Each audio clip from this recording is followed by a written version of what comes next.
그때 모르는 북한 엑스파일, 북송입니다. 라오스 국경을 넘던 탈북 청소년 9명이 강제 북송될 것으로 알려졌습니다. 보다 나은 삶, 자유를 찾아 한국행을 희망했던 이들의 꿈이 물거품이 될 처지에 놓였습니다.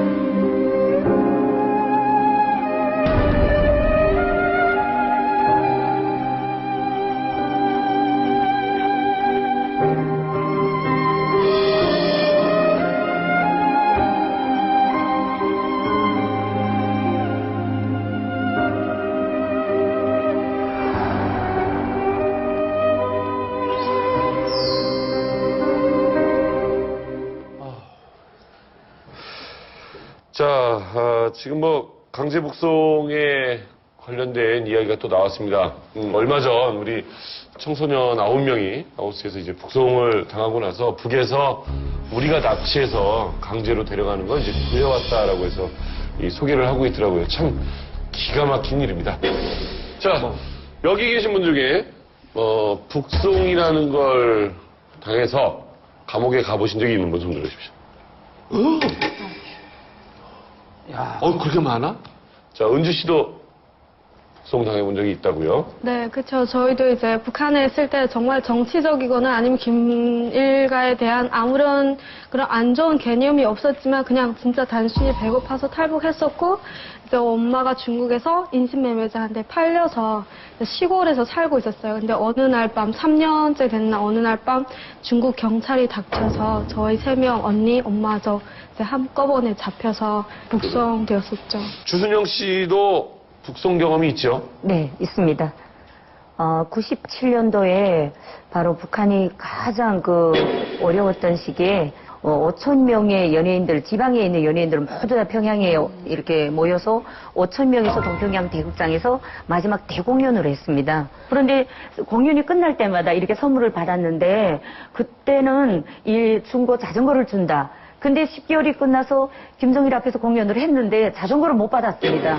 그때 모두가 다 정말 연예인 대회에서 이렇게 거짓말 쓸 수 있는가 그러면서 예술인들이 막 연예인 대회에서 모두 탈퇴를 하기 시작을 했고 이때 당에서 너무나도 이 식량이 심각하니까 무역기구들, 무역단체들마다 중국에 가서 투자자들을 두만강, 알목강 연선지대를 통해서 변강무역을 실현할 때 대하여 그래서 저는 그때 임무를 받고 중국으로 들어갔다가 한국에서 온 목사님들, 선교사님들 만나가지고 그분들을 만났다는 죄로 북한으로 들어가는 길에 세관에서 누군가가 기침을 해줬습니다.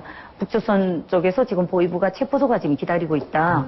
그래서 그 정보를 받자마자 저는 어떻게 해야 될지 모르다가 그때 정말 누군가에 이끌려서 택시를 타고 도망을 쳐가지고 중국으로 들어왔고 중국에서 그때 제가 번 돈이 좀 있어가지고 성형 수술을 하기로 결심을 한 거예요. 보위부가 저를 이렇게 쫓으니까 그래서 얼굴을 바꾸자.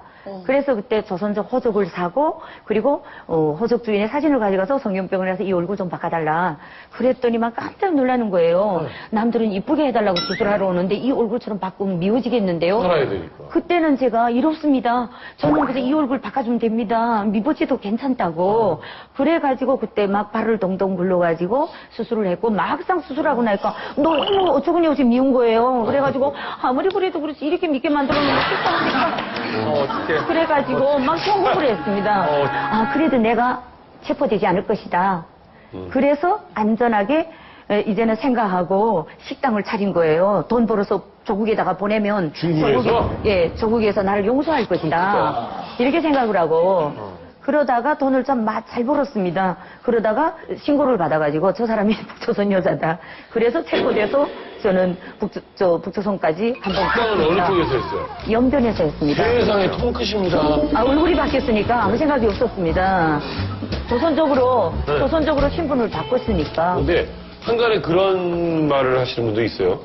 야, 북송되면 죽는다더니 멀쩡하게 다시 나와서 또 나와서 또 당하던데 그러면 뭐 별로 그렇게 심하게 안 당하나 봐라는 얘기를 할 수도 있거든요. 중국에서 그냥 살다가 단순 경제적 어려움으로 가서 살다가 북송된 사람들은 그냥 노동단련대 정도, 그다음에 뭐 이렇게 세탕부터는 교도소를 가요. 하지만 한국을 가려다가 북송당한 사람들은 무조건 수용소예요. 살아나오지 못하는 수용소. 그런 차이가 있어요.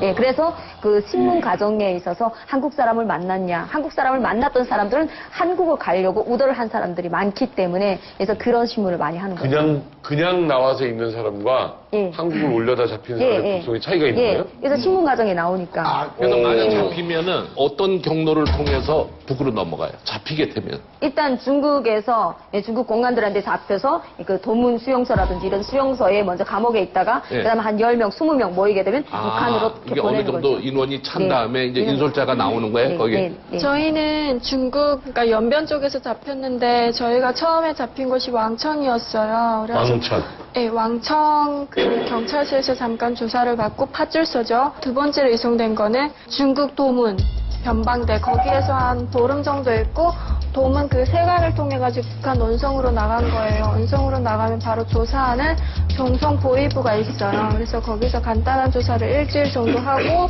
이제 도직 결소라는 데 옮기기 전에 원성 단련대라는 곳이 있어요. 또 거기서 한 1개월인가 그 정도 머문 다음에 이제 청진 그 정말 도각만 한 사람들을 이렇게 집결하는 데가 집결소라는 데가 있거든요. 그래서 거기 가서 한 3개월 정도 있다가 무산으로 가서 무산 보위부에서 보름 있다가 무산 분주소에서 2개월 있다가 그 다음에 분주소에서 나와서 꽃제비 숙소에서 일주일 있다가 이제 나온 거예요. 그래서 다 케이스마다 다르겠지만 저희 같은 경우에는 거의 한 10곳을 거친 것 같아요. 변방대라는 곳은 북한의 변방대입니다. 아니요, 중국 도문 쪽. 난 그게 궁금한 게 변방대라는 것도 있고 공안한테 잡히잖아요. 그러면 중국 공안 입장에서는 귀찮지 않을까요? 따소풍이라는 게 가끔씩 1년에 몇 번씩 부는데 공안국 한 사람이 북한 사람을 한 명은 잡는 대신 500원을 주는 거예요. 중국 돈으로. 그러니까 공안국 사람들이라고 해도 눈이 빨개가지고 돈을 한 사람 벌려고. 잡으면 500원 받으니까 그죠. 500원이면 뭐 한 8만 원 정도. 네, 그 돈을 벌겠다고 북한 사람들을 잡는 거예요. 그 대부분 저렇게 잡혀서 넘어가면 이제 세관을 통해 갖고 보위부로 들어가요. 들어가 갖고 이제 조사를 받는데 이제 제가 별로 그래 약할 경우에는 가족끼리도 같이 이렇게 방에다 넣어요. 근데 좀 심하면은 말을 또 주고 이렇게 할까봐 따로 놔요. 저희 할머니도 옛날에 사촌 동생이랑 여기 오려고 하다가 잡혔어요. 그래갖고 북송당했었는데 그때 갈라놓고 그리고 할머니는 바로 거기서 정치범 수용소로 갔어요. 대부분 거기서 이제 조사를 받고 그 죄에 따라서 이제 뭐 단련대나 그리고 교화소 그리고 심할 때는 이제 정치범 수용소로 보내거든요.